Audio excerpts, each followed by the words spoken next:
பிறப்பதே கர்மப்படி சரியா?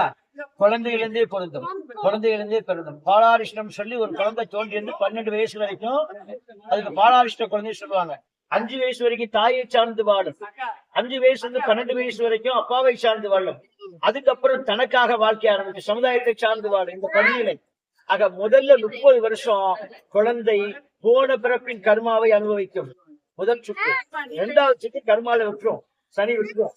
விட்ட உடனே சுதந்திரமா வாடான்னு, அப்பதான் நம்ம சேட்டை பண்ற வயசு, அப்பதான் எல்லாம் வரும். பட்ட கஷ்டத்துக்கு கிடைச்ச ரெஸ்ட் கிடைக்குமா? ஒரு விளையாட்டு மறுபடியும் பதிஞ்சுக்கும். அதான் சங்கீதம் பிராப்தம் ஆகாது. பிராப்தம் கிடைக்கின்றத 2வது சுற்றுல விட்டு கொடுக்கும்.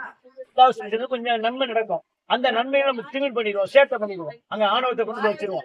நான் சொல்லி கொஞ்சம் செல்வம் வரும், மரியாதை வரும், எல்லாம் கிடைக்கும். அப்பதான் சேட்டையும் வரும், அப்பதான் பதியும். இது மறுபடியும் போய் எங்க பதிஞ்சு நமக்கு சஞ்சீதால போய் பதிஞ்சு, சஞ்சீத கர்மாவை பதிஞ்சுக்கிறோம். மீண்டும் இன்னொரு உடம்புல மாற்றிடுவோம் நாம. ஆகவே நம்ம என்ன செய்யணும்? எல்லா குழந்தைகளுக்கும் பூமியில வந்து எல்லாத்துக்கும் கர்ம பலன் உண்டு. அது எப்ப இருந்து வேலை செய்யலாம்? 12 வயசுக்கு அப்புறம் ஆக்ரோஷமா வேலை செய்ய ஆரம்பிச்சோம். முதல் சுற்றுல வேலை செய்யும்.